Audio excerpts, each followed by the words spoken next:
Si ton espace de stockage est saturé sur ton iPhone après une mise à jour vers iOS 17, tu es dans la bonne vidéo. Salut à tous et bienvenue sur notre chaîne Ultfon français, j'espère que vous avez la forme. La sortie d'iOS 17 a apporté de nouvelles fonctionnalités étonnantes, par exemple des widgets interactifs, une meilleure intelligence serrée et une navigation améliorée. Cependant, certains utilisateurs ont rencontré un problème de stockage et ils reçoivent toujours une notification espace insuffisant. Mais vous inquiétez pas, dans cette vidéo, je vais vous montrer quelques solutions qui vont te permettre de libérer et de gagner un petit peu d'espace sur ton iPhone. Mais avant cela, n'oublie pas toujours le petit pouce bleu, ça fait toujours plaisir pour soutenir la chaîne, de vous abonner et d'activer la cloche pour être notifié de chaque nouvelle vidéo. Et sur ce, on passe directement à la suite de la vidéo. Première méthode, c'est tout simplement d'identifier les fichiers qui prennent énormément de stockage sur votre iPhone, de les supprimer tels que les photos, vidéos et applications. Pour ce faire, on va aller directement sur les réglages, puis sur Général, et on va cliquer tout simplement sur Stockage de l'iPhone. Ici, on va voir tous les fichiers et applications qui prennent énormément d'espace. Comme tu peux le voir, l'application photo prend énormément d'espace sur mon iPhone. Je vais essayer de supprimer et de libérer un peu d'espace. Vous pouvez aussi consulter les applications qui prennent énormément de place, par exemple les jeux qui sont énormément gourmands. Vous supprimez et vous gagnez un petit peu d'espace. Deuxièmement, désactiver la synchronisation iCloud sur ton iPhone. La synchronisation images et vidéos permet d'utiliser directement les mêmes données sur plusieurs appareils. Il faut la désactiver pour économiser de l'espace. Pour ce faire, on va aller directement sur Réglages. On va cliquer sur notre identifiant Apple. On va cliquer sur iCloud. On va cliquer sur Photo, puis on va désactiver la synchronisation sur cet iPhone. Vous cliquez que ce soit supprimer de l'iPhone ou bien télécharger les photos. Je vais cliquer tout simplement sur supprimer. Et voilà, vous avez désactivé la synchronisation photo sur votre iPhone.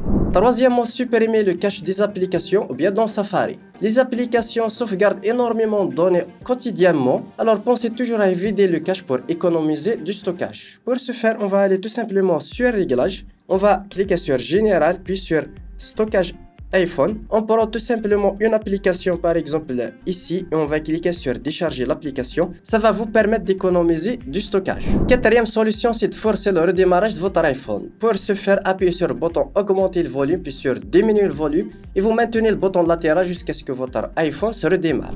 Cinquième solution, c'est tout simplement de faire une sauvegarde iCloud, puis vider votre iPhone. Pour ce faire, c'est assez simple. On va aller sur Réglages, on tape sur notre logo juste ici, puis sur iCloud. On va cliquer sur sauvegarde iCloud.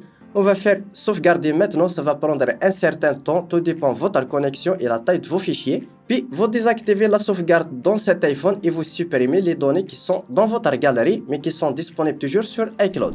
La dernière solution que je vous recommande, c'est tout simplement de réparer le système iOS grâce à un logiciel professionnel qui est Ultfon iOS Repair. Ce logiciel va te permettre de faire une réinitialisation du cache et des applications qui va te permettre de libérer énormément d'espace. Le lien de téléchargement du logiciel est dans la description. N'hésitez pas à checker le lien, télécharger et le tester.